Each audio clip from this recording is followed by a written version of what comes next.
Shall we get started? Might as well. You started off. I'm a passenger in this dumpster fire.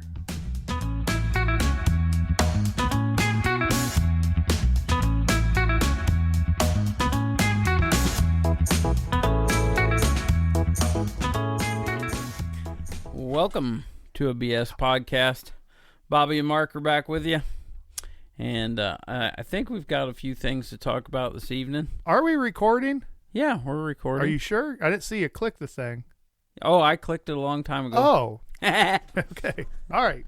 When I said, do you want to get started, I meant, do you want to actually formally start the podcast? All right. So, for those of you that don't know, we are adding a video element to the podcast now that's up on YouTube and Rumble. So, if you want to continue listening on the normal podcast platforms, you can do that. But if you want to see the video edition of the podcast, you can do that, like I said, on ABS Podcast on YouTube and on Rumble. And I'll be honest, it is totally unfiltered and uncut. So it's everything that's before the intro and after the outro. How's that? So, anyways. So it's not marked safe. It is definitely not marked good for children.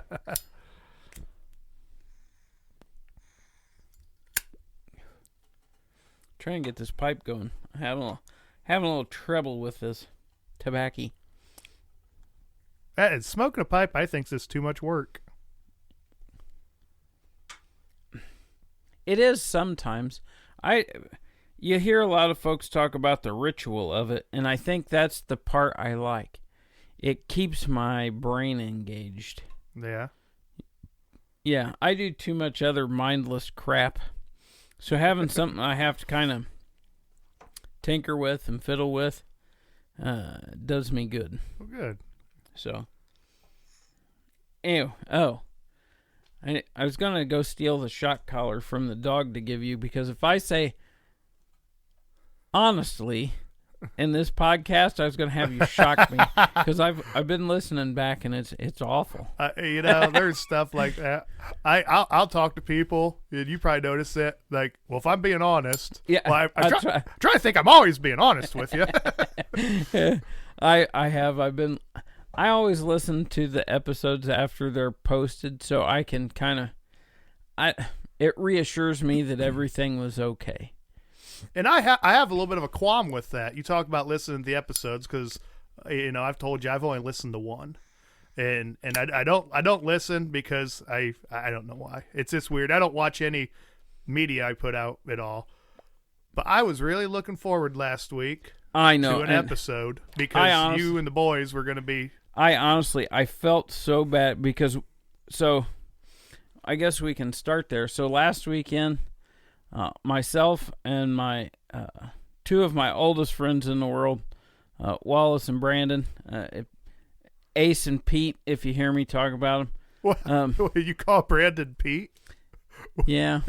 I get Ace. I get that because it's like Ace. I honestly, where the hell does Pete come from?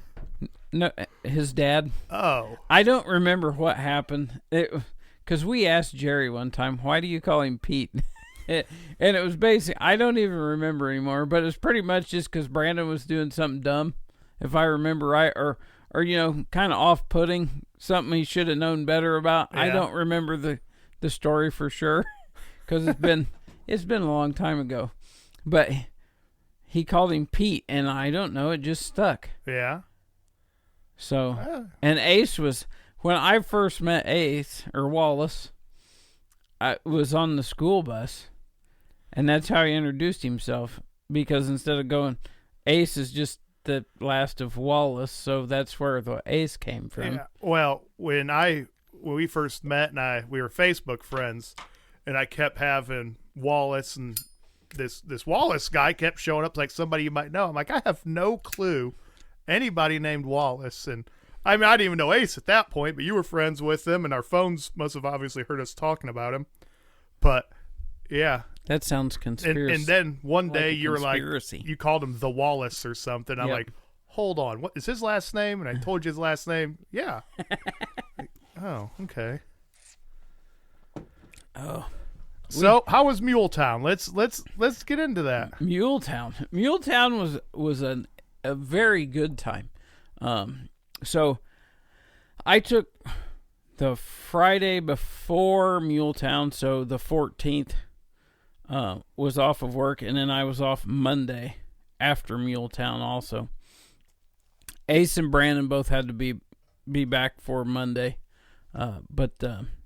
So I got up, I left here, I want to say it was about 6:15, 6:20ish Friday morning, because I was to Brandon's house by 9 o'clock, or a little bit before 9, and I knew Ace was going to be a little bit after 9 because he was dropping his daughter off at school, because he does that when he's at home.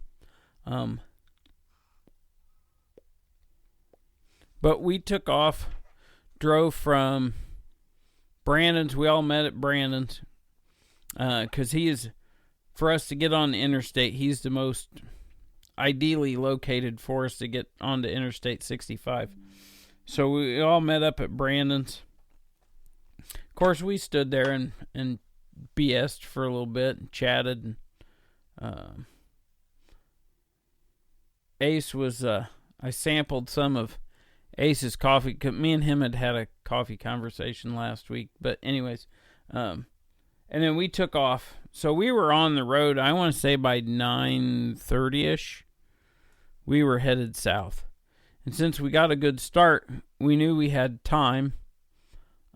So we drove from Indy to, I guess that'd be Frankfurt. We went to the Buffalo Trace Distillery on the way down.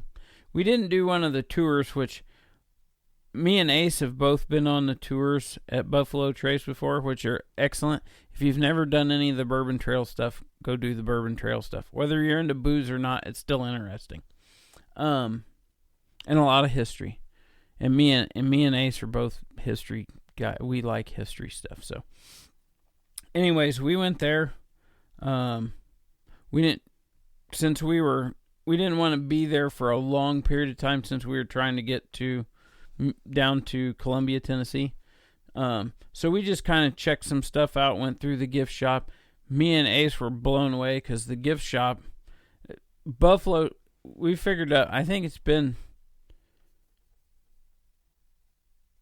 10 or 15 years since me and Ace were there the last time. And this place is like quadrupled in that, like the parts that we had gone to, it is literally like quadrupled in size. Oh, wow. And like the only thing you used to be able to buy in the gift shop were like Buffalo Trace glasses, Buffalo Trace soap, and you could buy Buffalo Trace bourbon cream and Wheatley vodka. Like, if you thought you were going to buy Blanton's in there, they would literally laugh at you. Like, if you did a tasting and you thought you were going to get to sample some Blanton's, you were going to get laughed at. They're like, oh, no. Because I remember when we went on the tour the last time, the guy was like, oh, no, you don't get to sample this. Like, what the heck? Anyways, we sampled Blanton's. So we went into the gift shop. We did a tasting. So you got to taste Wheatley vodka, Sazerac rye, Blanton's, and, of course, Buffalo Trace. And I think that's it. And then they give you a bourbon ball to cleanse your palate when you were finished. Since I was fasting, I give my bourbon ball to Brandon, so he ate it. And then we went down to the gift shop. I spent way too much money on booze. I bought stuff that you can't get up here. So, like, I brought home a bottle of Blanton's, 2 bottles of Weller Special Reserve, which you're only allowed 1 bottle every 90 days. But Brandon wasn't buying any booze, so I made him buy a bottle. Thank you, Brandon. And I got a bottle of bourbon cream because that's the liquor store in front of Kroger in Warsaw. So, like, used to be able to go in there and get it, and I loved it because they carry a lot of oddball stuff, and not anymore. So basically, I just bought stuff that's allocated or it's hard for me to find up here. And then we took off and went the rest of the way to Muletown or to Columbia. Found our hotel. Got checked in. Everything was going smooth. Doing good. So we thought. Took the boys next door to the hotel and we got them some supper. Like I said, I was fasting, so I didn't eat. But I did make one mistake. I decided to, since I was out of town, I was like, I'm not going to eat any food, but at least if everybody's having a beer, I can have a beer. So, like, I had a beer while they were eating supper, but I didn't eat no food. And it had, my 24 hours was well past technically at that time, because it's the same deal. Like, I just quit eating Thursday night at like 8 o'clock. Because it was by the time we finished supper, I'll say it was 8 Thursday night. So by the time we got to supper, it had been well over the 24-hour mark. So I thought, heck with it. I'm good. I can at least have a beer. That way I don't look like a weirdo. So I had a beer with supper. And then we kind of scouted out Columbia a little bit. Figured, kind of tried to get our bearings on where stuff was at. And then we went to Briarworks Friday night because they had like a meet and greet and all that good stuff, where the Muletown Pipe Show is held at. And so we went over there. I seen some people I know of, but I've never met before. And I'm not as you well know, I'm not exactly the most sociable person, especially in a large group. So I kind of hung back and stuck to just me and Brandon and Ace. You're just creeping on them. Yeah, basically. And we were there for a little while. We went in, they'd had a cigar event. So like me and Brandon both bought a cigar. And so we were kind of just hanging out, smoking our stogies. Ace was just kind of hanging out. I guess he was smoking his pipe. But we were just kind of hanging out. And then a bunch of the other Indiana guys showed up, which kind of lightened things up for us. So a bunch of the guys from the Indiana Pipe Club come in. And we wound up standing and talking to one of those guys for quite a while. And then we went out because we were standing out in what would be the show floor the next day. They had some tables and chairs to expand the lounge area. And then we went back into the actual lounge and kind of hung out for a bit, got us a couple of beers, and had a couple Guinnesses, and by that time, a table had opened up over in the lounge area. So we wound up just sitting at a table kind of, chatting and catching up, and had a couple beers, smoked a couple pipes while we were hanging out, and all was going good. I will say this. I have figured out where all the hippies that move out of California, I'm convinced they go to Columbia, Tennessee. There's a lot of hippies in Columbia, Tennessee. A lot of PBR getting drank down there? No, not PBR, but like, just, I don't know how else to describe them. A bunch of, there was we seen some interesting folks while we were there. Yeah. Not necessarily at the pipe show, just while we were out scouting out stuff. It's like, I know where all the Californians moved to. Yeah. But it was kind of funny. Beautiful area, and we had a great time. Ate a lot of good food, but anyway, so that kind of wrapped up Friday night, sort of. So on our way to Briarworks, it was dark. We were trying to figure out where to park and all that sort of stuff. I may or may not have four-wheel drive the G6 and removed a chunk of asphalt from a parking lot. Oh, shoot. Wow. Oh, that's not the best part of it. So we left Briarworks like 11:30 Friday night. Maybe even closer to midnight. They were getting ready to close when we left anyways, because they were picking stuff up. And I told the guys, I was like, man, I need to get like a bottle of water and a pop for in the morning. And they're like, okay. So we're like hunting for a gas station that's open. And like this place is like shut off the lights and rolled up the sidewalks. I'm like, where are we going to find it? And so we're driving around. We wind up on the road that the hotel's on. We drive past the hotel, no gas station. So I was like, well, we'll go back the other way. So we whipped to Huey and started heading back the other way. Go back past the hotel a second time.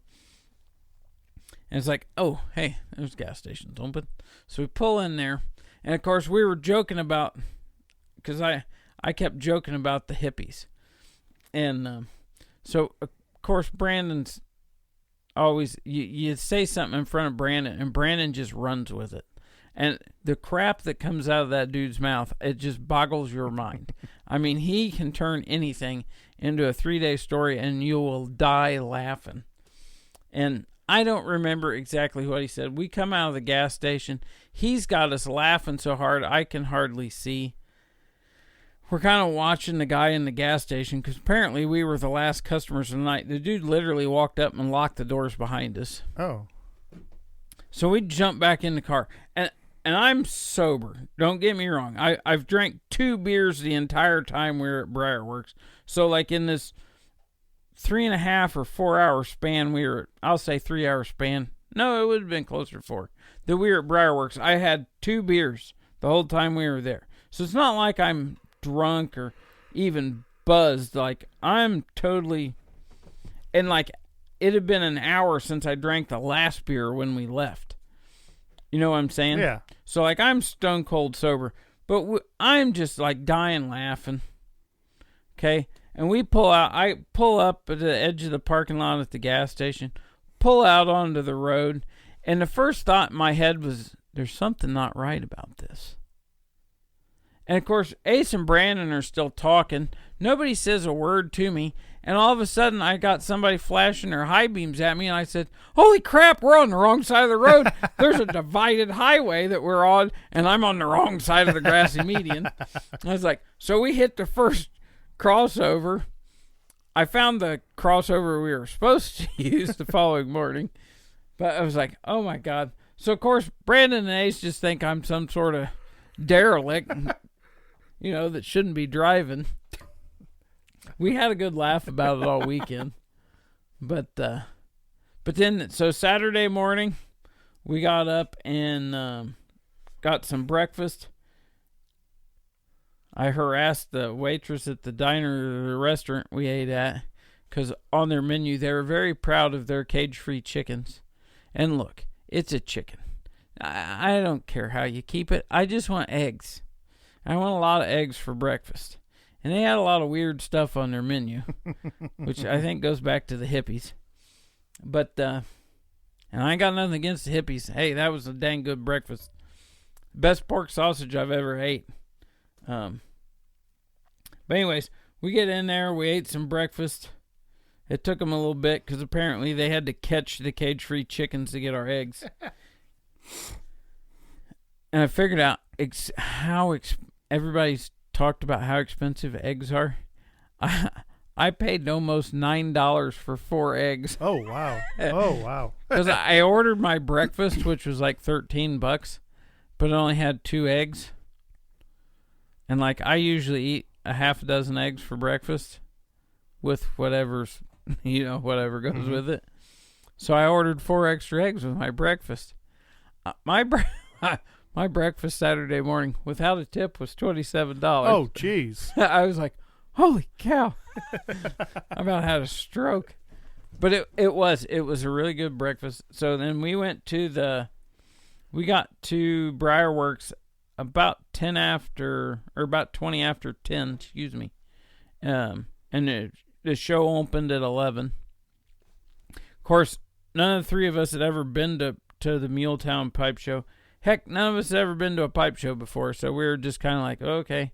And a guy that was standing in the lobby, he was like, have you guys been here before? And he's like, nope. He's like, did you pre-register? I was like, yep. He's like, oh, you can go up to the door and you can get your wristbands for getting in the show right now. So, of course, not knowing any better, all three of us waded through the 9 million people that were in the lounge. Only one of us needed to go. So we wound up getting in. We walked back to where we were standing, got our wristbands put on, and we basically just kind of hung out till 11. And then the show started promptly at 11. But man, it was like cattle going into getting loaded onto a truck. Like it was nuts. Yeah.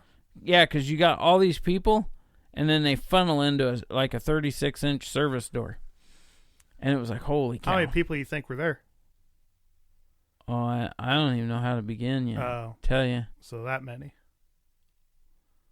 Yeah, I couldn't. It was a lot. Wow. It was a lot. Like, it was a crazy. So they're pretty big events. events. Once we got in, so somebody told me it's the second largest pipe show in the smallest venue. It was nuts.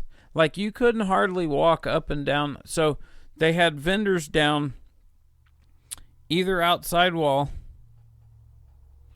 and then they had vendors back to back down the center, and then some across the back wall, right?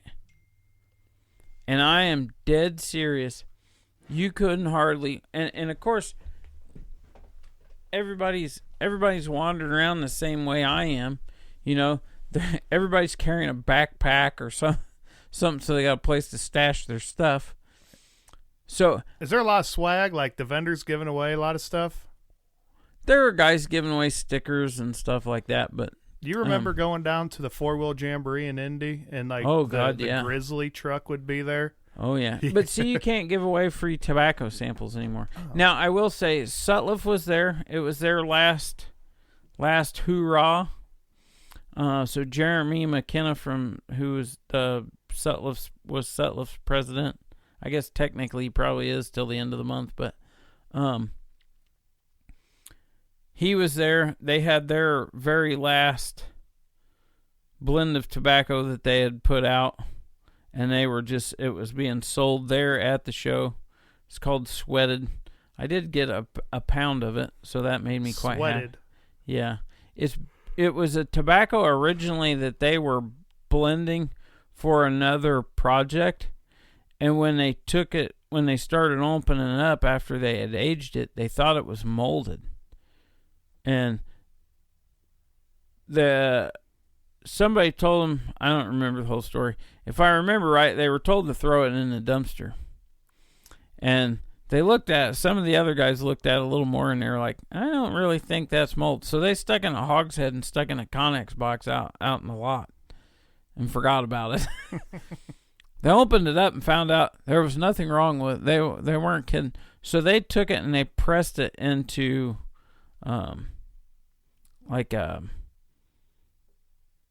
into cake, like a crumble cake, and then packaged it up and brought it to the show. So the only place you could get it was at Muletown. Okay. So I got a pound of that, or a poundish, because I think if I remember right, the box says 16-ish ounces. Anyways, but I got some of that. Now, Jeremy McKenna, before the show opened, he was walking around with a bag of it, and you could take out and fill a bowl and try it.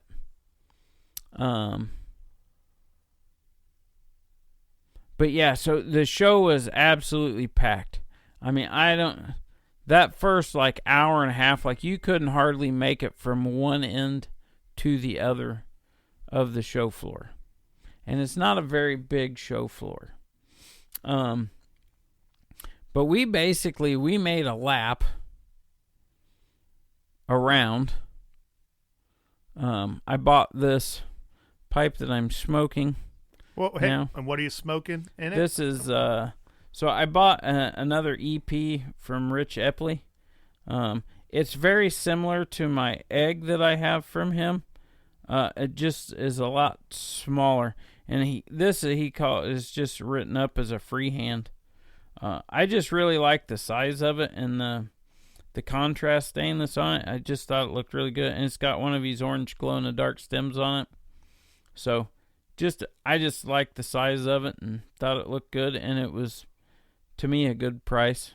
And then it has some 2024 Carolina Red Flake from C&D in it. So, but anyways, so I made this purchase on my first lap around, and then we kind of snuck back out of there, back out in the lounge, and we got us something to drink. All got a pop from the lounge, and we kind of stood out in the lounge for just a little bit, and then we dove back in and we tried to make another lap. Because it was just really, really hard to see what was on the tables. So we kind of ducked in and out till about 1:30. Yeah. And then we wound up getting separated. And so I was standing out in the lounge and I texted the guys. I was like, hey, I'm going to go take my stuff that I've bought and put it out in the car, because I'd bought a couple t-shirts and I bought a pipe. I picked up a couple of estate pipes for a friend and that he asked me about getting. And so I was going to haul that stuff out the car. Well, I never got a text back, but about that time, Ace comes around the corner. I was like, I'm going to go take my crap out to the car. I was like, I text you and Brandon both. Well, we stood there and we waited. No go. So I finally was like, I'm just going to go stick my crap back in the car. So me and Ace hoof it across the parking lot. We got our stuff put in the car. Pours down rain. And it had been raining all morning. Pours down rain. So we run under this little awning. Hide there for a minute. Quits raining. So we hoof it back into Briarworks. And Brandon, crack you up. That dude, I guarantee you, I could drop that dude off in the middle of Turkey, and that dude would find somebody that would speak English and sit and talk to him. So we walk back in, and the dude's sitting at the end of the bar talking to some dude. Just some random guy. And Brandon knows this, talks like he's known this guy for 30 years. Brandon met him 30 seconds ago. It's funny. It's like that everywhere we go with him. But we wound up hanging out, ran back into the show for just a little bit, and then we walked across the parking lot and got some lunch, and then went back. And we got back to the show about 2:30, 3 o'clock. And that was, at that point, you could walk around the show floor and really see what was on the tables. There were still a lot of people in there, but you weren't nut to butt, it wasn't nothing like it was when it started. So that, because it was that time before I went in and got my tobacco from Sutliff. And then I bought a tin of the Muletown. C&D did a blend for the Muletown pipe show. So I got a tin of that. And what else did I get? I bought a cob and a Briarworks pipe.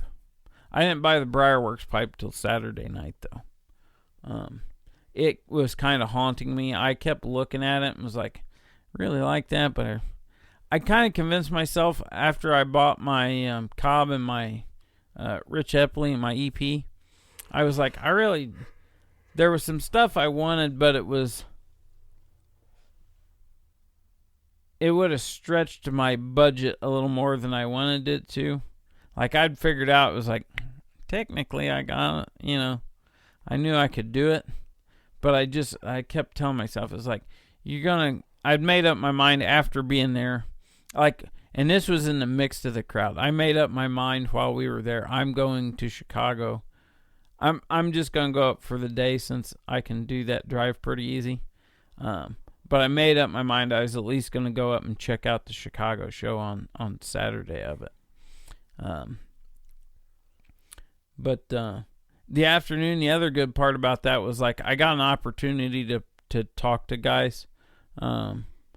So, like, I stood at tables and talked to a couple different guys for quite some time. But it was good. It was a good experience. I don't think we jumped anything else or drove down the wrong side of the road or any of that crap the rest of the time we were there. But anyways, and then we took off a little out. The show was over on Saturday at 5. So we left. It was like about 10 till 5. We left. We went back to the hotel for about an hour. Just kind of showed each other what we'd bought and stuff like that. And then we went and grabbed a bite to eat at a little diner that was just down the road from Briarworks. A little family-owned place that had, oh my God, they had good food. Fantastic. All of us got cheeseburgers. Fantastic burgers. But I got a piece of pie for dessert. I love pie. And when I seen it, when we walked in, I was like, I'm having dessert. I ate probably the best piece of pecan pie I've ever had in my life. Yeah. Saturday night. It was so delicious. And then we went back to Briarworks Saturday night. I want to say we got there about 7 and just hung out in the lounge till about, I don't know, it was 9 or 10 o'clock. And then went back to the hotel, and then we got up Sunday morning and headed home. So you think this is going to be a annual thing? For me, for sure. Yeah. I definitely want to go back. I had a great time. Good. I absolutely had a blast. And with what you were saying earlier, so on the way down, I bought that little mobile recorder. I shouldn't say that. It's a set of lapel mics that work with my phone. But me, Ace, and Brandon had started recording a podcast on the way down. And by the time we got down there and we did everything, we pulled into Brandon's driveway on Sunday afternoon, and I got out of the car and I looked at them. I was like, we never finished the podcast, boys. They're like, nope, we didn't. So we never actually, we had one started, but we never finished it, which is the reason nobody heard it. Oh, I was looking forward to it. I know. I think we were kind of bummed that we didn't do it. Because I think I know Ace was up for it, and I think Brandon, I don't know whether he was in favor or not, but he was going along with it. Yeah. So, yeah. But it was good. I definitely want to go back. I had a great time. Good deal. Now, when's this one in Chicago? It is the first weekend in May. Okay. I guess I should do this real quick. I'm going to hold this up. So if you go to the YouTube or Rumble and you can watch the video, I put my, I'm showing off my EP pipe on the video right now. Not in the best way, but I did it. But the other thing I picked up, it was actually a gift. You were playing with it earlier. My Brandon got me a tamper from Larry Blackett, Buttons for Your Britches. He's a pewter smith, and that's awesome. It is a tamper that looks like a single action army, and then the actual end of it that uses a tamper, which I found very interesting. It's head stamped 45 Colt, But the part that I really liked is I knew from the head stamp it's Starline brass, which is a brass I use quite a bit for reloading. So nice.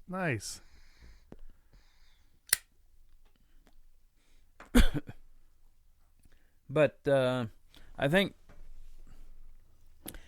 all of us left with at least one pipe purchase. So yeah,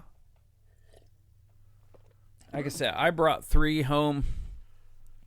I think Brandon bought 3 estate pipes.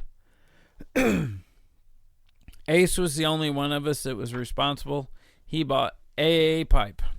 A pipe. A pipe. I'll leave it to Ace. So Ace was the most responsible with his funds. But we had a good time. We got to talking about it on the way home. That is the first time since we've graduated high school that me, Ace, and Brandon have gone someplace, the 3 of us, over an entire weekend. Because I think the last time we were like juniors in high school and it was spring break was the last time the 3 of us went someplace for an extended period of time away from home. Okay. So it was kind of wild. Nice to be out with the boys again. Yeah, it was. We had a good time. And it's funny. We didn't even get we didn't do any dumb stuff. Well, I mean, we did some dumb stuff. Like I drove down the wrong side of the road and tried to jump a parking lot, but that stuff wasn't really intentional. But it was a good time, and yeah, I definitely look forward to doing it again. Yeah. Well, that's good. That's definitely. It's always better when you go down and you have fun and no cars broke down or anything. You said you were taking the G6 down there. Everybody's like wondering. flipped out because I was driving a G6. It's like the thing ran great. Even Brandon made the comment on the way down. He was like, "This thing actually rides pretty good." Well, it's just your maintenance regimen on it. Like you don't fix it till the parts fall off. No, I take better. That's my truck. Oh, sorry. But it was good. So I hear you're down to a single home family. Yeah, we're pretty much homeless. We're down to only one house now. I don't think that's homeless. Oh, well, it is with us. And that, so I want to say one of our first or second episodes, I kind of got a little, I don't want to say heated, got a little excited about, the realtors and all that. And yeah. I'm here to tell you, like, I'm 100% like, use a realtor. Don't be cheap and try to list a house for sale by owner. Just have a realtor, pay them their fair share. I ain't here to say what their fair share is because I ain't a realtor. I don't know what all goes into it. But you get right before you sell your house, 3 days beforehand, they got to give you this thing. It's called a closing disclosure, and it's your final numbers. It's what you're getting, what you're paying for, and any more. It's the closing costs are split. And ours was a lake house, so it wasn't like an FHA deal where we had to pay half their escrow. It's, the cost to close minus building up an escrow or anything is split. And they sent their closing disclosure to us, and they weren't paying anything. We were carrying the whole load with it. A few days before closing, we got a call from the realtor wanting to know about the boat lift, wanting to know where the cover was for it. I'm like, I didn't even know the boat lift was part of this deal. Went back through. It wasn't listed anywhere. Wasn't part of the deal. So really fast forwarding, because I couldn't get the guys who take the lifts out. I couldn't get them on the water anyways. It was never said it was part of the deal, but as far as I was concerned, it was staying with the house. But I get the closing disclosure, And it shows the commissions, seller pays commissions to the buyer's agent and the listing agent. No big deal. I knew that going into it. The way things have changed, because when we bought the house, at that point, when we listed the house, you were still with the selling or the listing agent. You kind of went over the whole commission on both sides. And then some things changed. Now the buyer's agent, that's like 100% negotiable, and it's not, it can't be spelled out anymore. Right. My problem with the whole thing is at the bottom of the page, they charged me $135 to take care of the septic. Or I'm sorry, not the septic, the sewer, to take it out of my name. I called Kosciuszko REMC for my electric and for my internet. And I didn't even call them. They called me, said somebody's trying to put your electric in their name. Like, you okay with that? Like, yeah, it's going to be their house. But, I took care of things at the post office. We've sold quite a few houses. Like, we know what to do. Why am I paying $135 for you to... Oh, it's just convenience. So I paid that. So the buyers, they didn't have to pay any of that. The fees for closing at the title company, I paid all of that, and I went back through, and we're splitting closing. Like that's what I said from the word go, and that's what she said.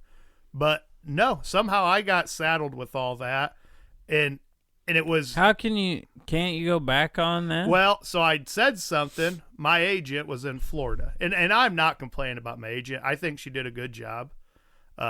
I'll complain about her. And that's fine. You could. But either way, we ended up paying like $17,000 in commission. And it's a lot of... What happens with all you rich 150 guys? Go sell a house. Like, you can... This house, you can put for sale by owner and have some luck with it.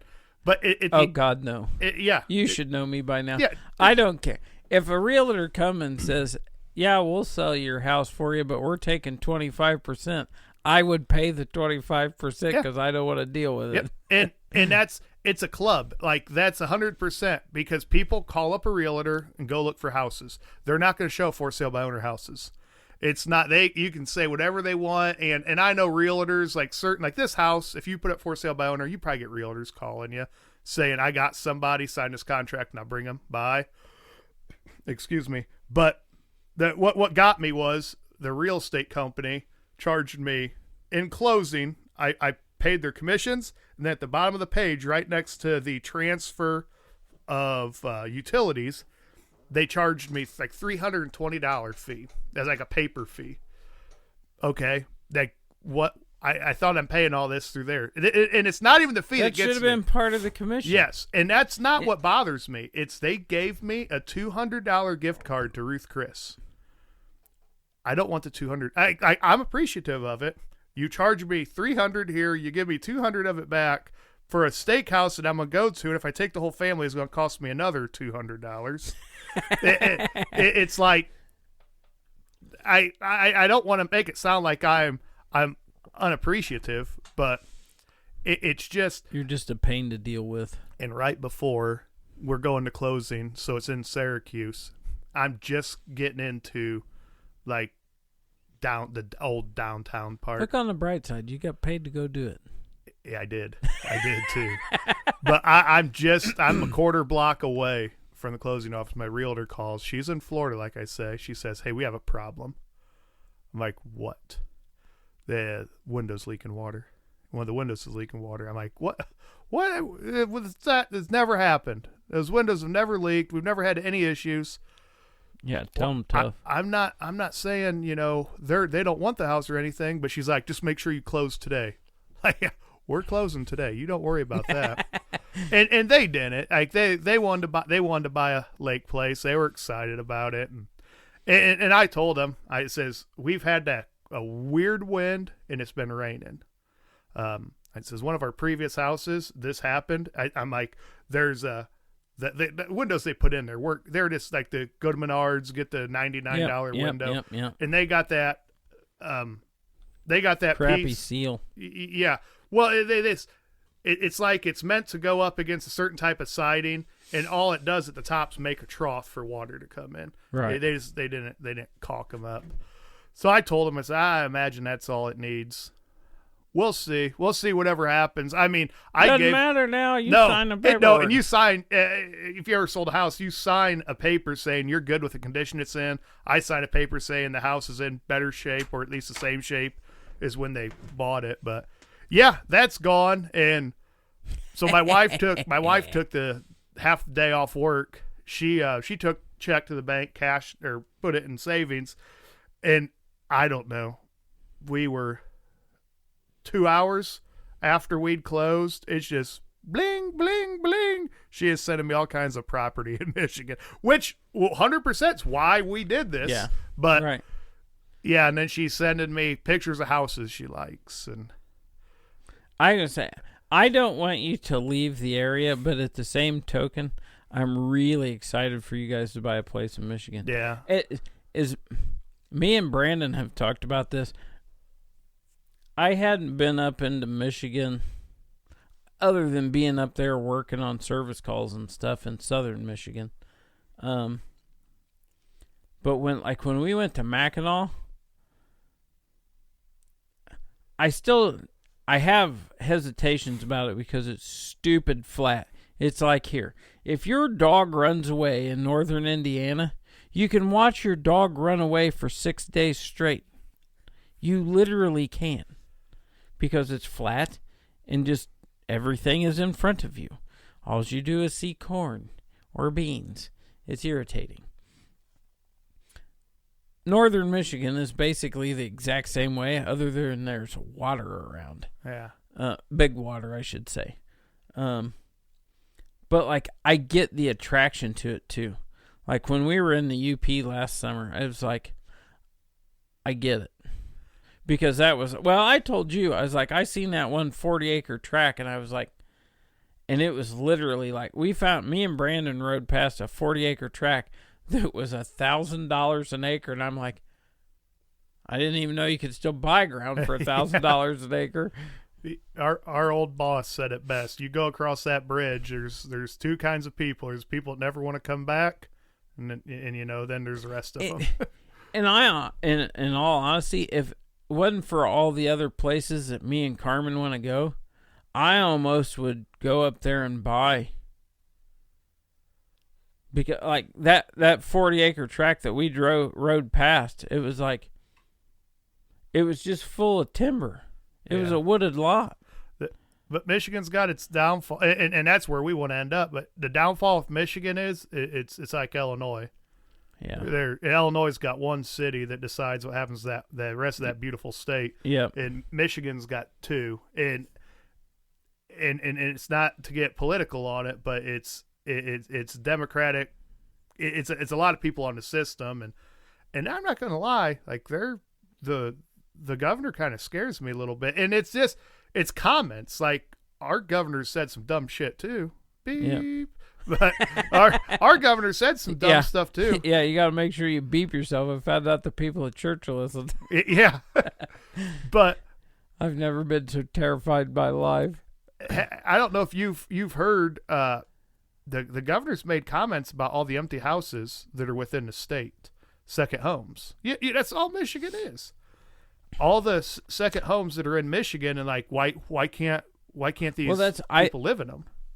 I think Dickie still owns his house because that dude worked for General Motors in Detroit for years. I mean, he retired out of there and moved back to the family farm in Kentucky. Yeah. I'm pretty sure he still has his place in Michigan.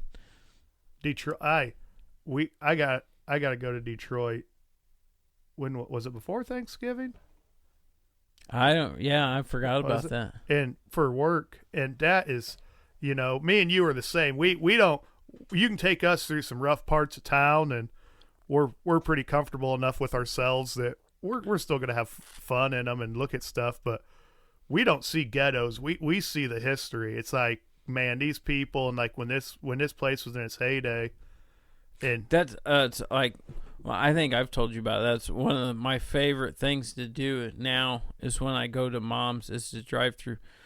When my mom and dad were dating, Fountain Square in Indy was like, that's where Mom and Dad would go on dates. It was a happening place. There was a theater. There was stuff going on. When I was a kid, Fountain Square was a hole. I mean, it was an absolute crappy place to be. Yeah. I mean, you could literally go into Fountain Square and you could buy a house in the 90s for probably $25,000. Like 2,500 square foot Victorian. And that's why we like the hipsters now. Yeah, oh yeah. They will go in there and they'll start. It's how Fountain Square is all, I mean, it's totally changing. Yeah. No, totally changing. I like that. So, I mean, same thing in Fort Wayne around the old St. Joe downtown. I mean, it's Lutheran Hospital now. I can't wait to see what it looks like when they get the old GE stuff done. Oh my gosh, that's going to be. I wish Homer was still alive to be able to see that. Absolutely. Because I think that would probably took him back and he could have seen what happened. You know, but there's like but see, that's the thing. As much as I don't want to live in a big city, to me, that's the thing that needs to be happening. And that makes me so happy to see some of that old architecture and just these beautiful, beautiful old homes being saved. Yeah. And well, even GE, I mean, they've basically gutted the one side of the factory. I mean, the only thing that's still GE is the brick outside building. Yeah. But it's like, if I can, with some of the other stuff that I've seen them do in Fort Wayne, I look forward to seeing the GE area fixed back up. Because I think it'll change things dramatically. Yeah. Well, and that is... I love to go and visit. I just don't want to live there. Too many people. If I ever lived in town, that's exactly where I'd live, though. Like, absolutely. If you paid me... When they redid that building in Columbia City and turned it into the condos. Yeah.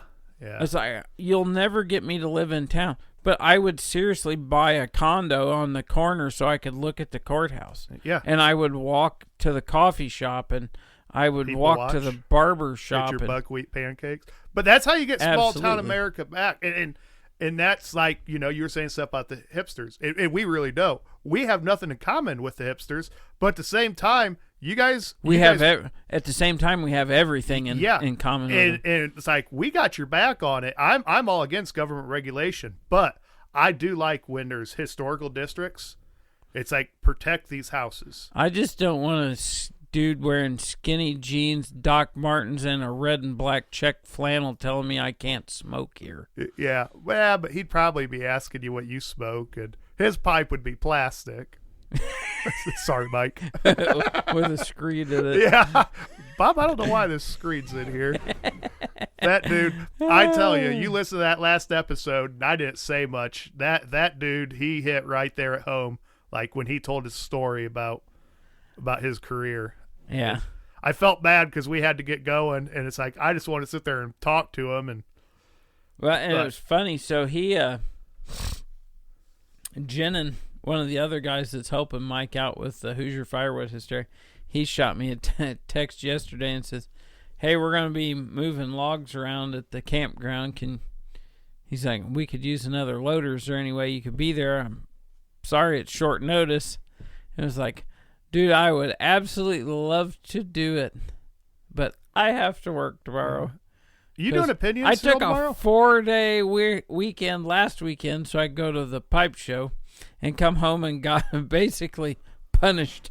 I've had to work ridiculous hours all week and had to work today. You doing a pinion seal tomorrow? I'm going to start tearing it apart tomorrow. Yeah. You've tore those rear ends apart so much. Yeah. Not only just what you've done here, but not also in your professional career. I was going to say, I've done a lot of a 9 1/4 American rear diffs and bigger. Yeah. Well, actually, on the Americans, it's mainly been 9 1/4. So I've mainly done half-ton trucks. Okay. Now, I used to do a lot of Dana 60 and Dana 80s because that was when I worked at the Chrysler dealership. That was one of my main jobs, was doing differentials. I don't know how I got into doing differentials all them. It's like every place I've ever worked is like, hey, we need you to do a rear end. It's like, even when I worked for you at the city. God, how many of them damn Eaton Fuller? With me.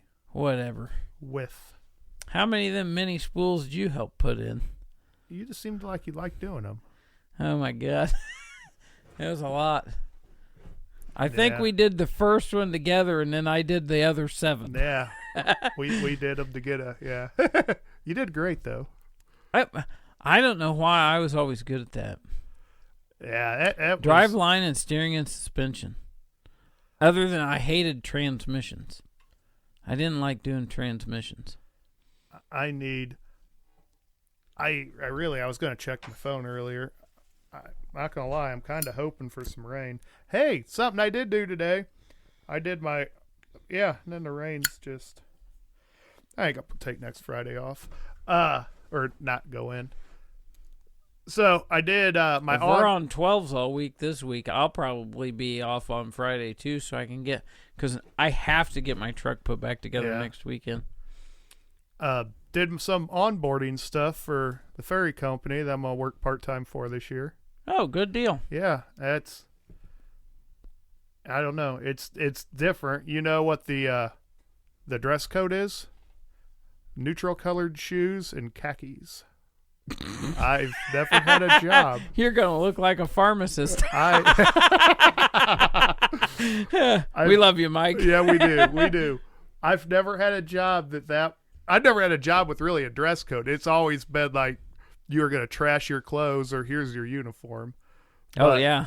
Go with. Well, I called you on the way home today to let you know that I would be home at a certain time. So whenever you want to do the podcast, we get together. And I told you that was, I am just covered head to toe because I've been wallering around on the floor under an 815 compactor all day, welding stands on the cleaner stands on the stupid thing. Yeah. Oh my God. I had dirt in places I didn't know a fully dressed man could get dirt.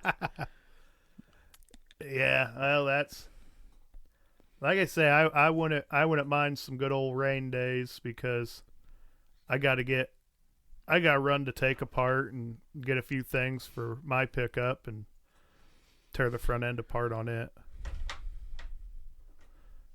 You doing that before you drive it to Florida or after?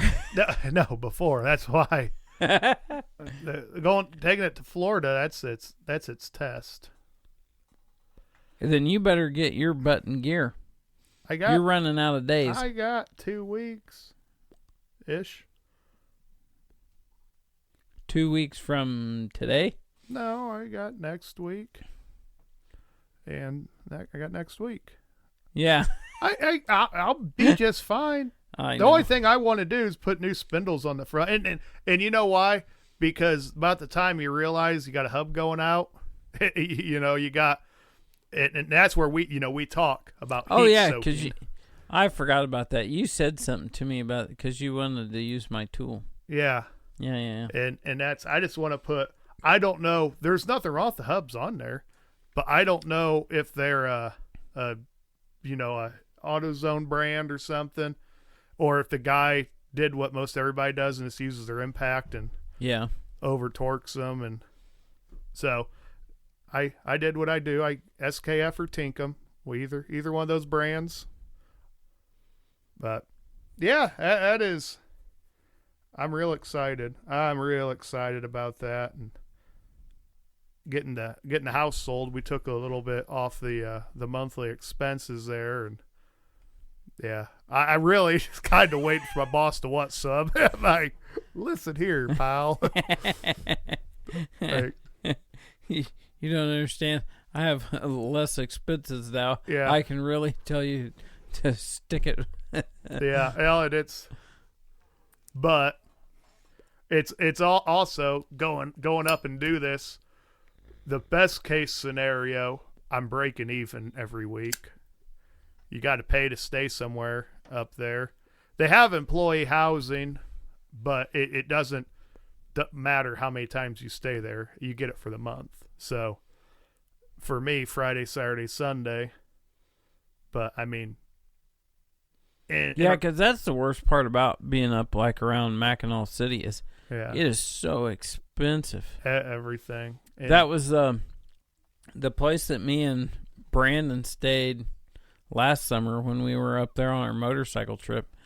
I think we were paying $220, $230 a night. No, it had been $250 because I paid, my half was $250, and we only stayed at that place 2 nights. And Carmen and Hadley are talking about going up this summer. Yeah, just my wife and daughter doing a girls trip. You guys didn't go to the island? No. It's I don't know. That's our goal, and it's always great.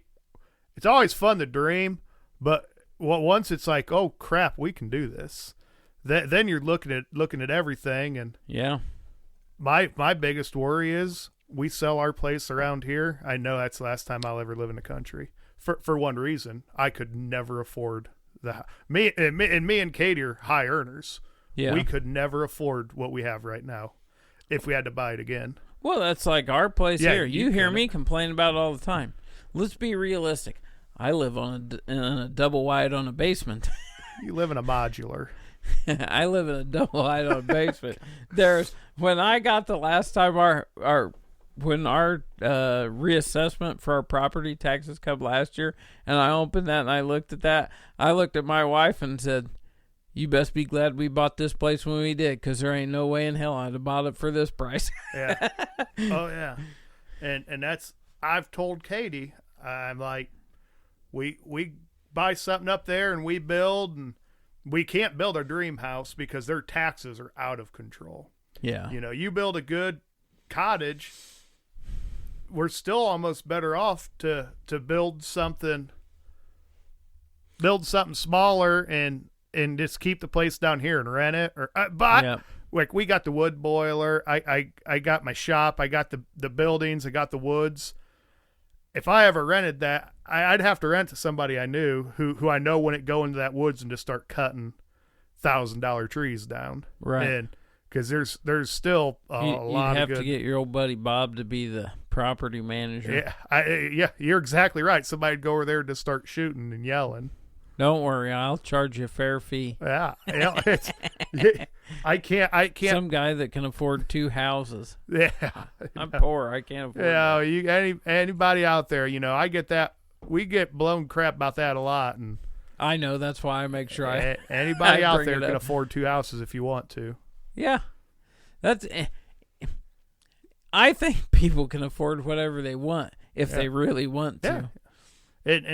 And there ain't nothing wrong if you want to take your money and go waste half of it. I shouldn't say waste it, because that's already sounding derogatory. If you want to spend half your paycheck at the bar every week, go do that. It ain't bothering me. It ain't messing with me. Doesn't bother me. But don't tell me I can't trust a guy that won't come drink beer with me. It's like, buddy, I got plans. And go and drink beer at the bar. Like, come drink beer at my house. Let's go buy a case of beer. Like, let's do some math here and go buy a case of beer for a quarter of what it costs at the bar. And I don't have to worry about getting a DUI. Yeah. Because I'm at home. Yeah. Well, your coworkers get those for you. I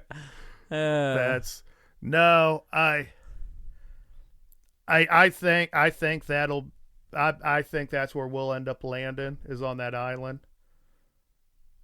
But I hope so. I mean, I really do for you guys. Like I said, I would absolutely hate you not being 15 minutes away. You got to start moving your own stuff. Absolutely. But I would. That's the other reason you got to keep that house. I got to have a boiler I can get rid of all my crap firewood. Owen's already said, he's like, why don't you let me know if you're going to sell that? I didn't. See, you could just rent it to Owen. Then you wouldn't have to worry about somebody cutting down all your trees. Yeah. No, I would be all okay with that if it'd be like, we're going to do this on like 5-year terms. You could do a 5-year, do it on a lease. Yeah. But he'd have, I mean, the thing is with that, like if I'm leasing it, or I'm coming back. Mm-hmm. But I don't know. In all honesty, and you're there, once Hadley's gone, even with us, when the girls are gone, I don't need all that. Because if something happens to me, Katie's got to sell it. She can't take care of the place without me. But, and at that Carmen point, already does most of the mowing here, so she'll figure it out. But it's the oddball stuff. Like you have a plug that's not working in your house. You go and fix that. That's $200 it cost her. Well, and I don't know. I think it's different for Carmen and I because we only have one child, young adult, whatever. And so, like, I honestly, I think in the long term, I think Hadley will wind up with this place. Hadley will be the one that has to decide what to do. You're a lot better person than me. I wouldn't sell it to my kids. Like that house. I don't have any plan to sell it to my you're kids. just saying when you keel over? Yeah. Oh, yeah. I wouldn't sell to the kids because, I mean. Well, and house, I honestly, I don't think Carmen and I are. At one point in time, I thought we would seriously consider moving. And not year-round, but, like, we had seriously considered going a little farther south, like southeast Kentucky, eastern Tennessee, northwestern North Carolina, down in the Appalachia someplace. Yeah. We both love it down there, and I've been going down there since I was a kid, and I just love that area. And I don't know. The more we've looked at stuff, it's like, and of course, on top of that, me and Carmen, the more we've talked about other places that we would like to go and visit in the U.S. I think we're gonna stay here till we're not left. So I want to ask you a question. What's that? So you still think about getting a camper? Yeah. Why don't we redo a bus? Or a Mercedes Sprinter? Because I don't. I have no desire to have something like that. Just asking. So, would you do an enclosed trailer and build one? I would consider that. Yeah. I want you for to buy sure, because I would, in all honesty, I would rather, if I knew that I could do it, I would rather buy like a 24-foot enclosed trailer and build my own, because for some of the places we want to go, I can't pull a trailer over 30 foot. So I want to stay under that range, but I want a place that I can load a motorcycle on, either in it or mounted to the back of it, which is the other reason I want it in a bumper pull or fifth wheel application, preferably a bumper pull. For that very reason, that way if we go someplace and I want to go on a motorcycle ride, because Carmen will not ride on a motorcycle, I can go ride on a motorcycle. Carmen can take off in the truck, and Carmen doesn't have to drag the house with her. Yeah. And we don't have to find a place to, board wiener dogs while we're gone. I know Kurt, they bought their camper. It was one of the COVID campers. Mm-hmm.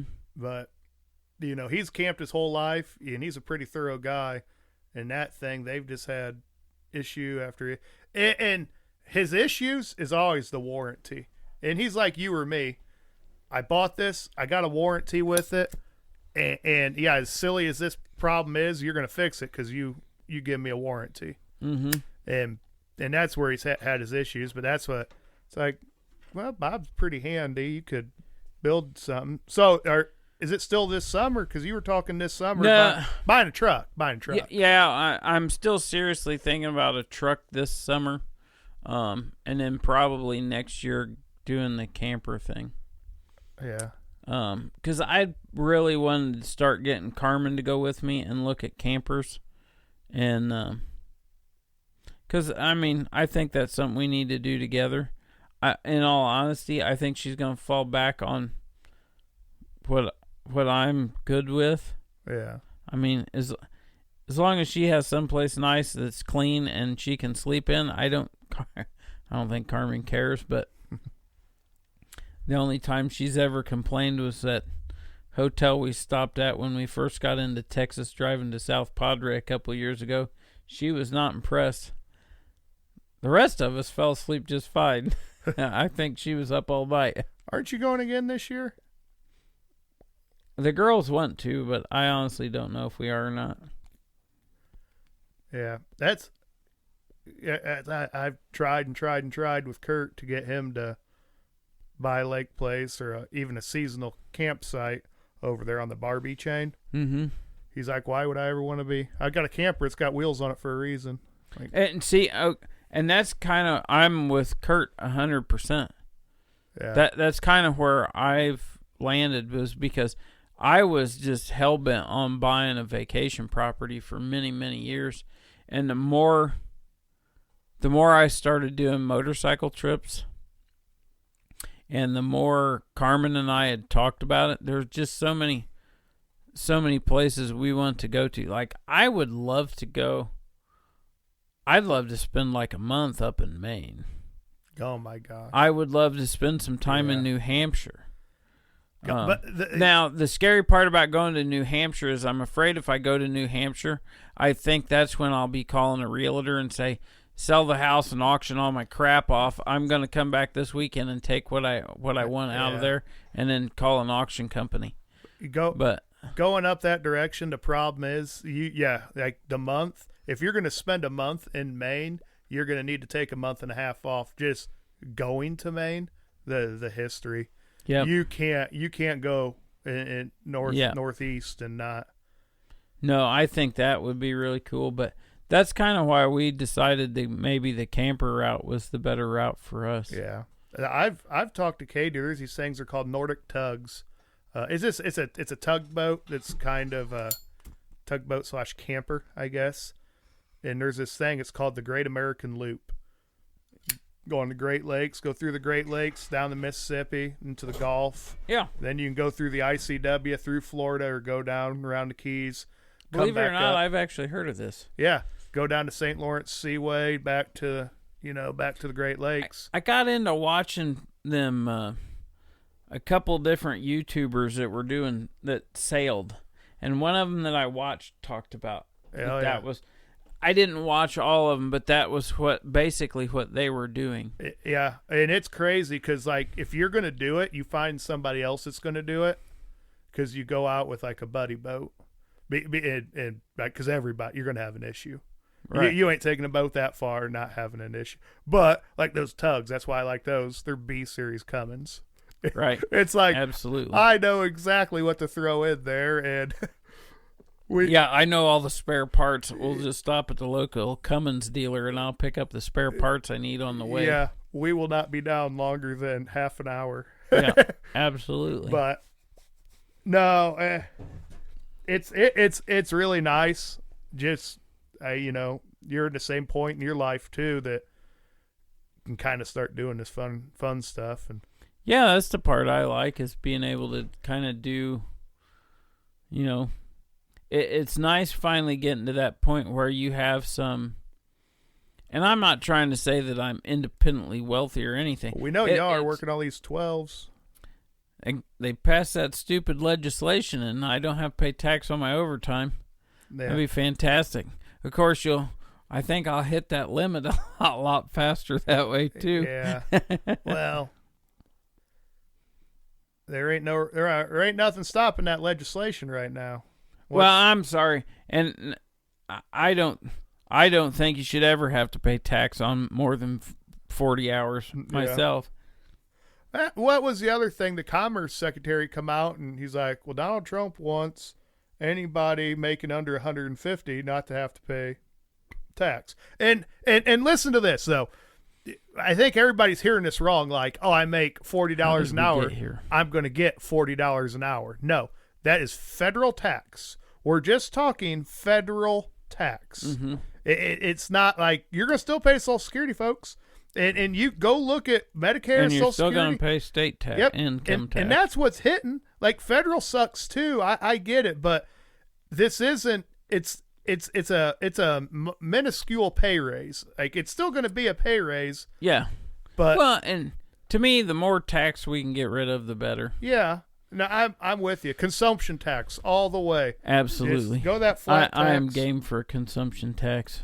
And it's like you want to go after the rich. That goes after the rich. That goes to me. That's the only way it's fair. Yeah, it gets the because drug if you dealers, don't want it gets to, everyone. if you don't want to pay in, then just don't buy anything. Yep. Because I don't think it can. I still don't think it should affect like food. You know, when you go to the grocery store, unprepared food, we don't pay sales tax on food, and you know, I think there are food, medication. I think those two things are, I think that's fair. Yeah. Because those are things people are going to need. Yeah. Utilities, you know, stuff like that. But like if you buy a house, you buy a car, you buy clothes, you buy pipes and tobacco. I got no issues with paying a consumption tax if I ain't paying all these other taxes. Yeah. Yeah, because then you decide. Yeah. You decide on what it is, and that's. And people get all bent out of shape on that, but people don't. I don't think people look at their paycheck and realize, oh, God, I would make this much more money if I wasn't paying all this other crap. Was it you who told me how to fix the tax system is to no longer directly take it out of your paychecks, make everybody pay that quarterly? No, the first time I heard that was you told me. That is, and I agree. If every quarter you got to write yourself, you got to write the government a $5,000 check, it's going to change real quick. The problem is everybody be behind on their taxes with the exception of a handful of people. Yeah, well, it's still it would get. We got to pay tax. At the end of the day, we have to pay tax to have the protection we have, to have roads, to have all this stuff, and people will tell you, oh, in the 1930s or whatever, there wasn't. In the 1930s, we were still going down dirt roads, and it was a lot different. K County, where I live, I mean, I remember it had miles of dirt road still when I first moved here. Yeah, and a lot of that's changed in the 20 years I've lived here. Stone road anymore. They're not.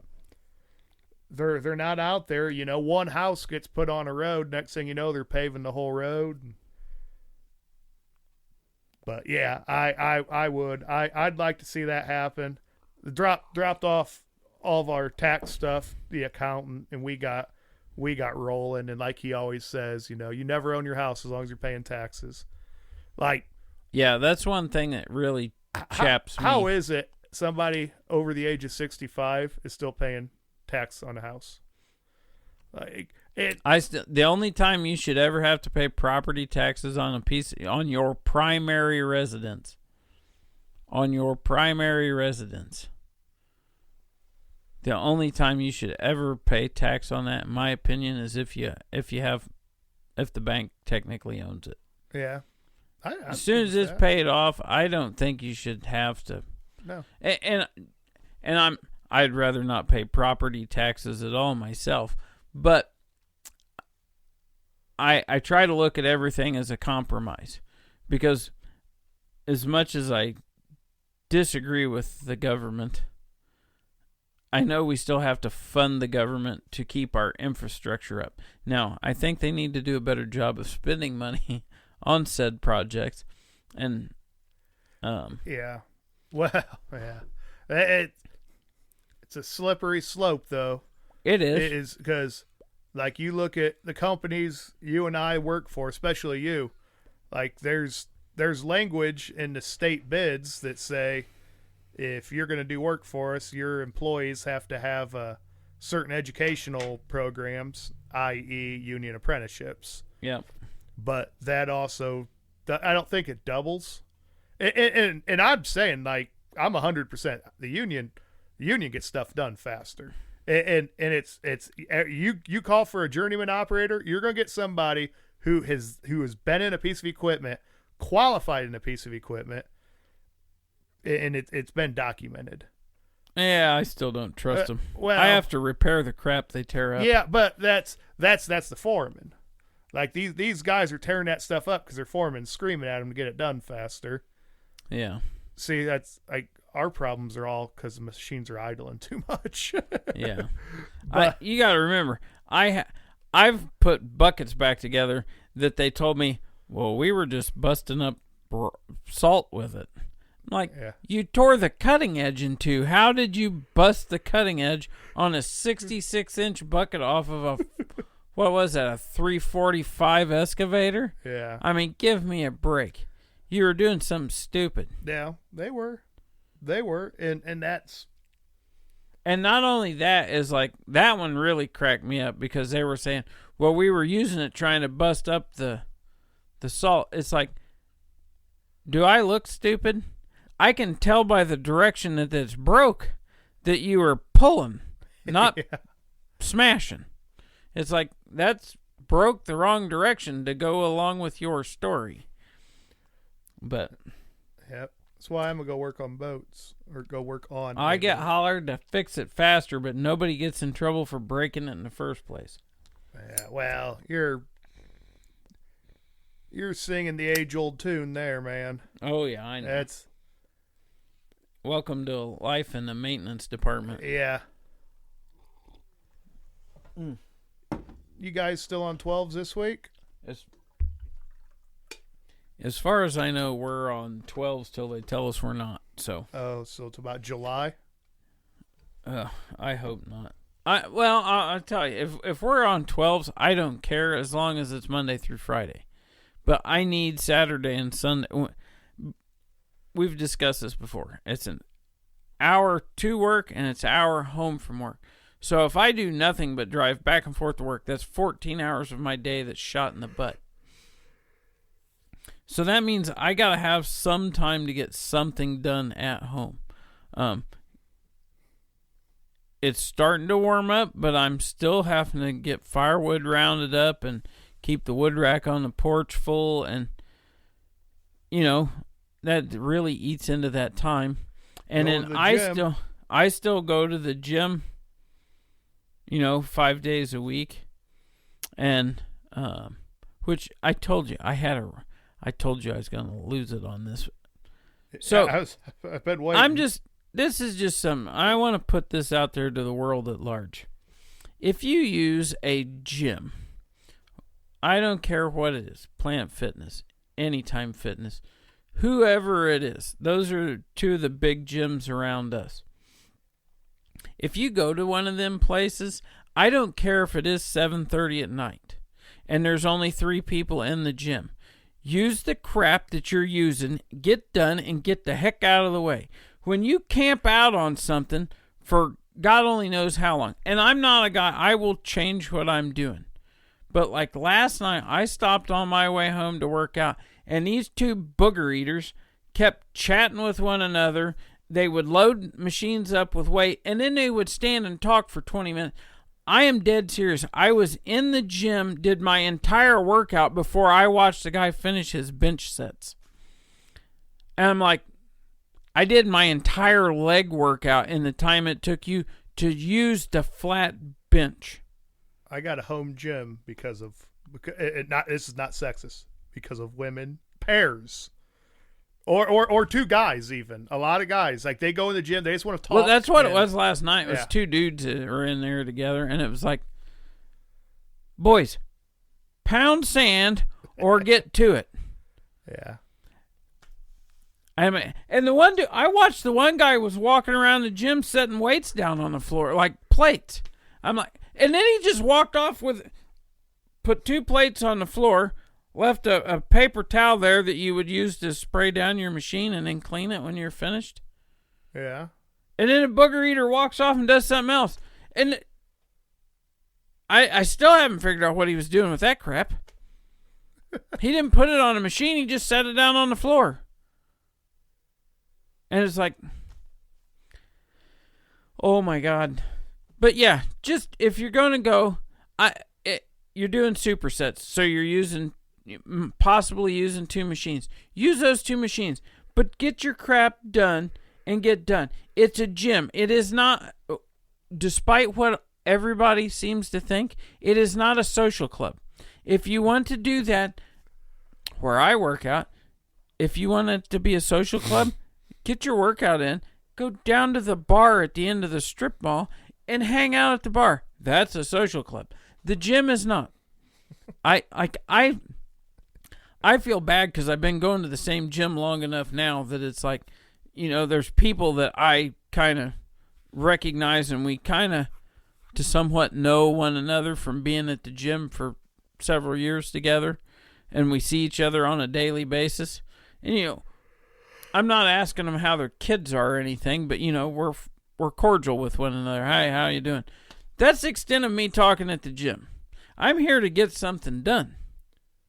You ain't like Sam Sulek? You ain't setting the camera up? God, no. You got any of those people? I have seen some of those folks in there. Generally, they're there in times that I'm not. Because if we weren't working 12s, I would still be getting up and going in the morning. But I have been struggling to get to bed at a decent time. Like all this past week. We've been starting at 6 and working till 6:30. So like I'm leaving the house, absolute latest I can leave the house is 5 a.m. Well, I haven't been getting to bed till 11. 5 a.m. comes real quick. 5 a.m. when you're not going to bed till 11. And if I go to bed at 11, that means I'm awake till midnight.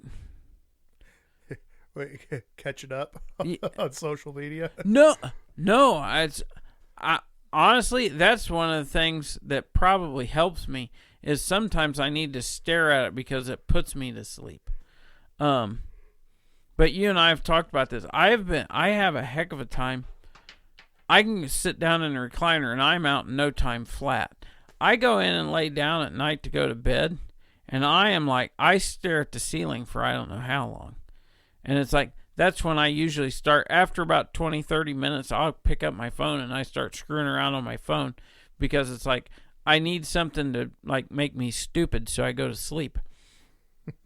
But it's been crazy. So I've been working out, and I'm going to try and do a better job this week and get up and go before work, because the thing I noticed this week was going after work, and I didn't even try to get up this past week and go before work. I'm just going to go after work, because not getting to the gym, like if I leave work at 6:30, it's like 7:15 before I get to the gym.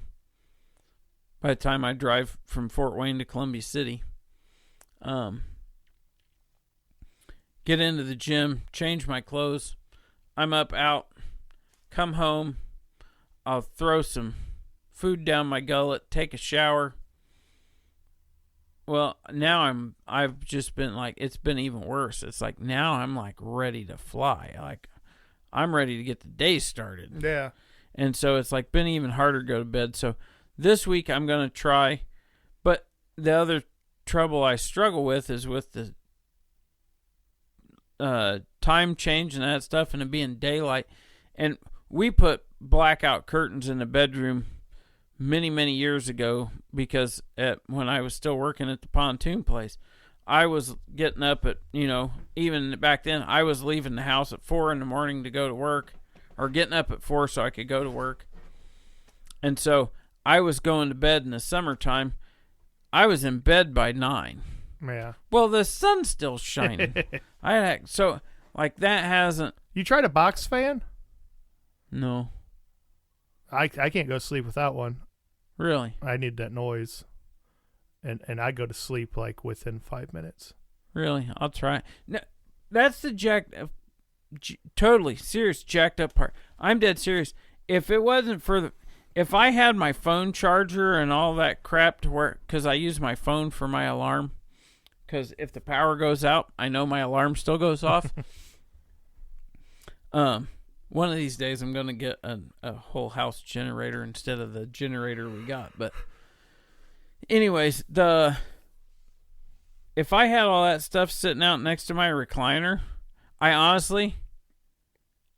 probably just sleep in it because I'm dead serious. I can sit down in a recliner and I'm out no time flat. Carmen laughs at that.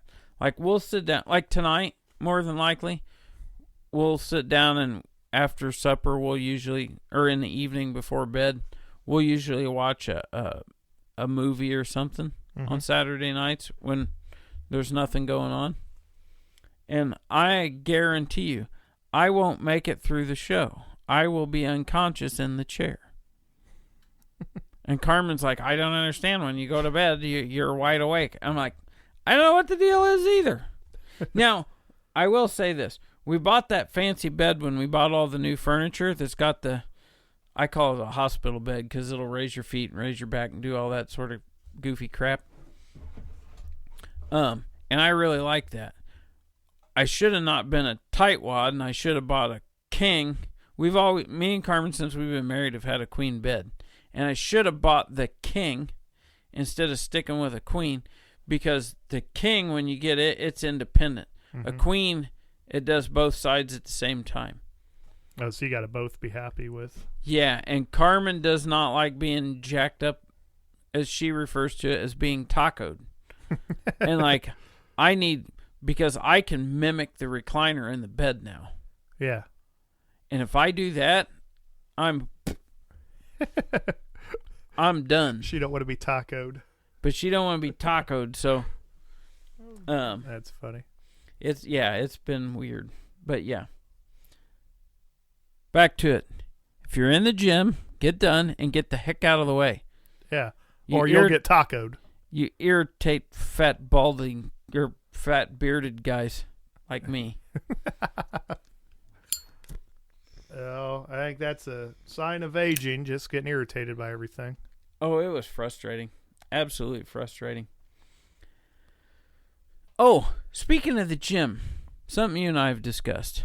I don't know that this is important for the podcast, but I'm going to tell you anyways. All right. So, you and I have been talking, one of the things that, because I had been struggling with some being tired a lot and stuff like that.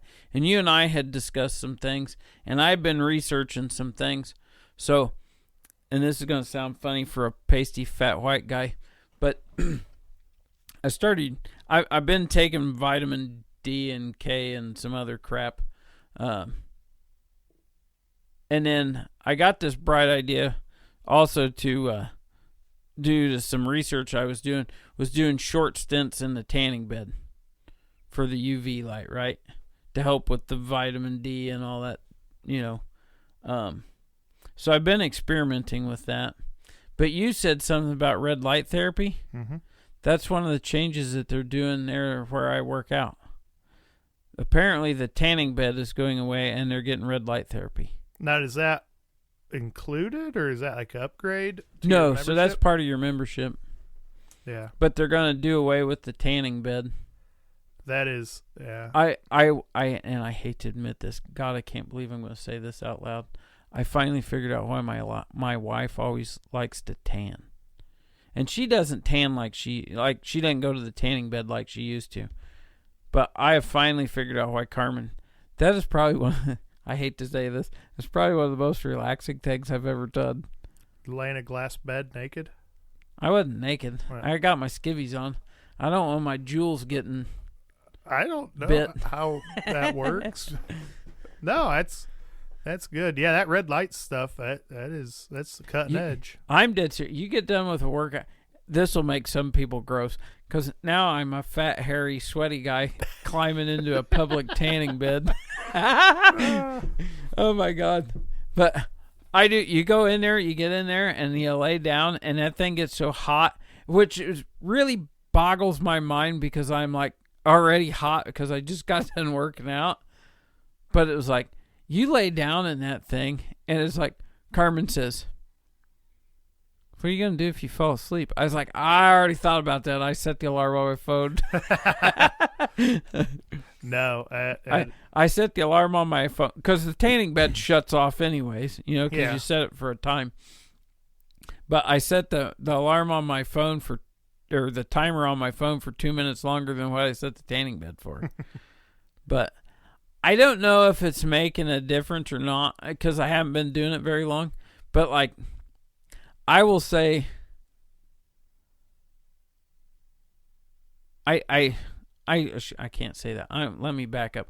I'll say I've started to notice a minor difference. In like in the morning when I wake up, like I'm awake. Oh, okay. Where I used to like, I've always been one to like, since you and I've worked together, like I've always gotten up at a pretty decent time. Other than usually I'll sleep in on Saturday and Sunday because I don't have to get, unless we got something going on. I don't have to get up, so I usually sleep in till about 6:30 on the weekends.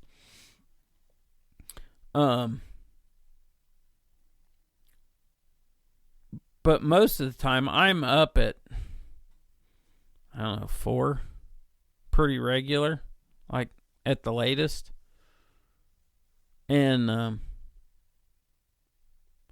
always kind of groggy at first, which is part of the reason I always get up because I got to kind of get up and get moving.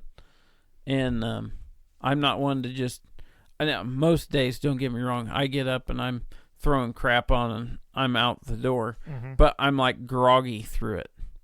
But I've noticed since I've been doing that, I don't know if it's just a change in routine or if it's actually from doing that, but I'm going to keep doing it till I'm going to keep doing it till they do away with the old tanning bed. And then I probably will try the red light therapy for a while. But yeah. The bad part is I might have to get if they do away with that, and I really I kind of like the tanning bed, I might have to get a membership to the other gym so I can go tan. I was wondering how long it was going to take for the gyms to start. I can't believe they don't have cold plunges. I'm glad that they went that route. Somebody told me they were getting one of those hydro massage tables. I'm like, yeah, that would be nice, but I'm not going to use that. Yeah. But you get like some red light therapy. I definitely am interested in trying that. Not that I'm like a super health nut or anything like that, but I don't know. I'm to that point. And you and I have talked about it a lot. I just want to try and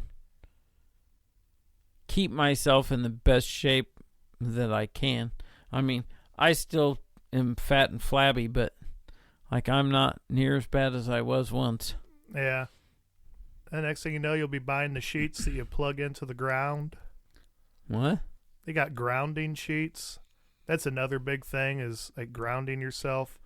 What they're? I thought that all you had to do that was walk through your grass in bare feet. Well, a lot of people don't have that option. I do. I get it.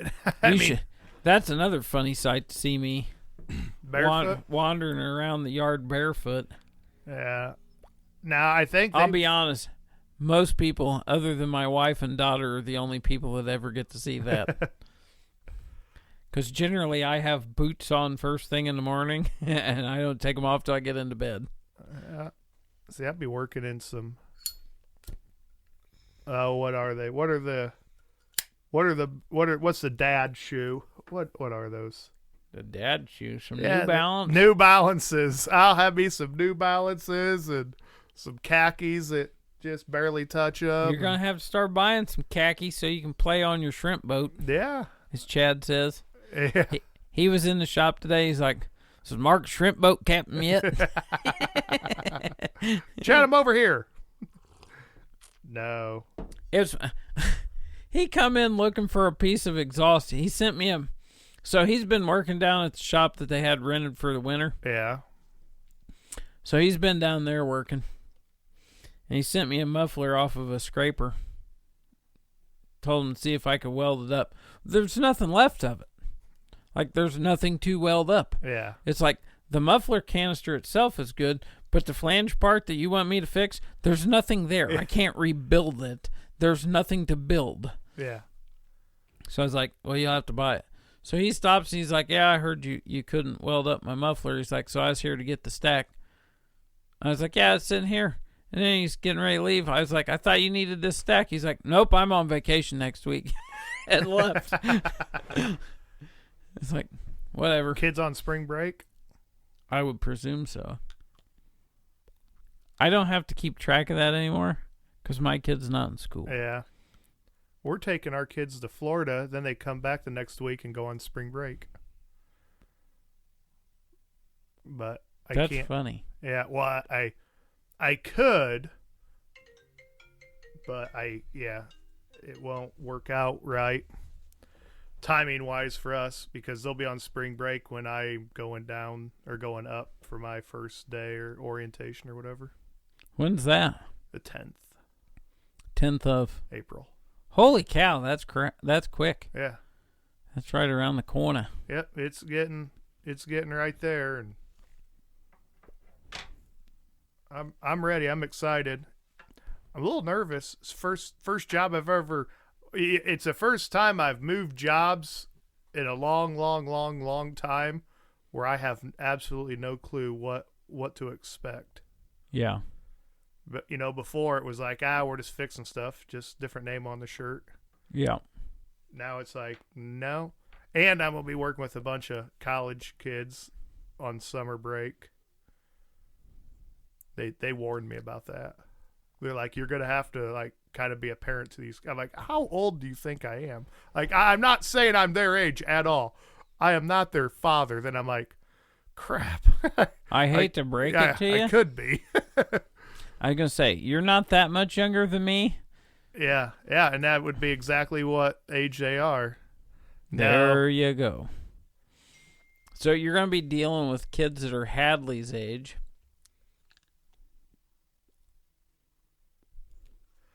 Yeah. I'll do you some good. No, You could be teaching a third grader how to swing a hammer. No. Because their parents are useless and never taught them. Like I told them when I started, like, which means their grandparents were useless because they never taught their kids. It's a vicious cycle. Yeah. Well, that's I told them in the interview because they were real worried that I hope if they do away with the education department that they bring back shop class. Yeah. Well, we need to go to the States. Yeah. And ain't that something though? You get these people like it's our education's going to go to crap. Our education is already at crap. Yeah. Like we ain't doing that good. Bring back home ec and bring back shop class. I think everybody should have to take that stuff. Yeah. I think it did a lot of kids in our age group or our generation. It did them a lot of good. Yeah, and start doing stuff in inner cities though, where the kids can graduate. Give them the chance to graduate. Yep. Hey, speaking of last weekend, did you notice I got some new decorations? I see that. Yeah, that's pretty snazzy. Was that a? So what we're discussing is I got a tin Missouri Meerschaum company sign to hang up here in the barn. I'll try and take a picture of it and post it on the old Instagram. So the last pipe. Okay, I can't say that. One of the pipes I bought last weekend was a Missouri Meerschaum. And I seen those 10 signs, and me, Ace, and Brandon were all standing there together. And Brandon said something about them metal signs, and I was like, that would be cool to get and have to put in the basement when we finish the basement. And I was like, they weren't overly expensive, so I think it was like $20 or $22. The camera just shut off.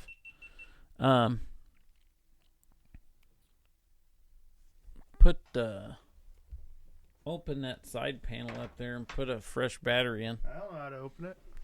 Pull down on the little tab. Yep. Oh, you're killing me. Well, I ain't trying to break your stuff.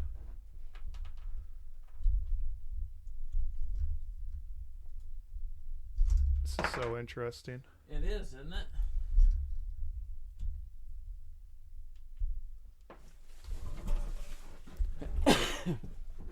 See if it turns back on. This is a problem. We went too long. We're going to have to, with doing a video, we're going to have to.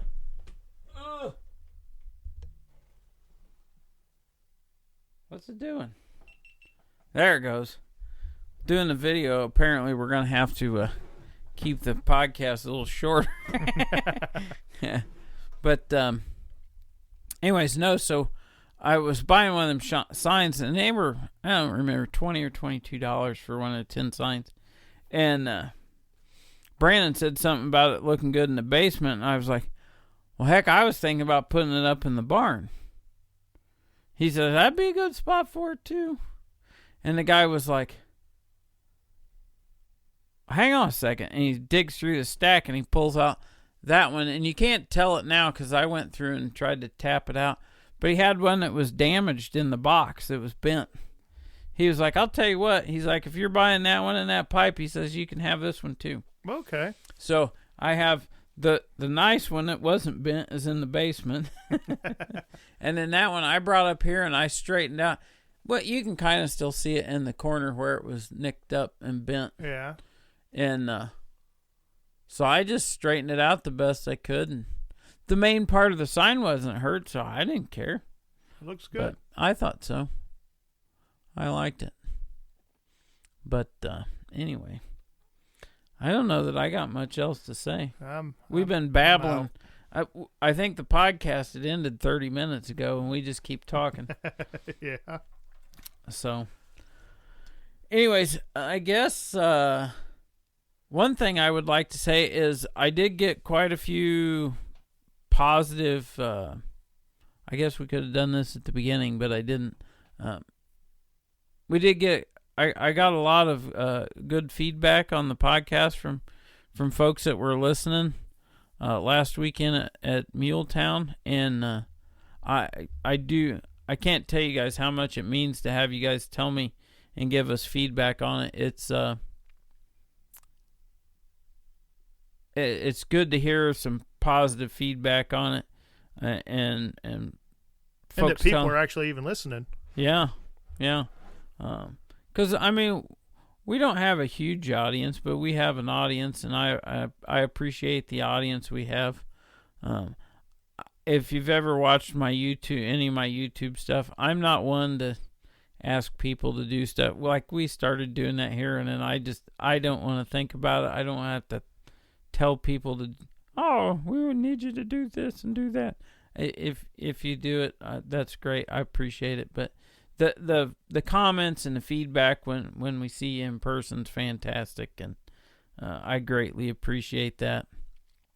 I always tell Mark when we get it, so because he's a slacker and doesn't go to anything. He just stays at home and scuba dives. But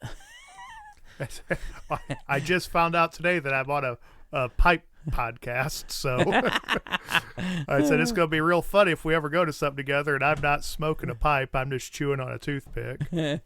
It's okay. But yeah, so we definitely appreciate all the kind words and the feedback, and definitely it has been really nice to hear that, so we thank you for that. And I guess I apologize because I didn't finish the podcast, the bonus episode last weekend, but we'll work on that in the future. Well, you get that figured out. Yeah. So, but hope you folks all have a great week, and we will talk to you all again soon. Thanks for listening.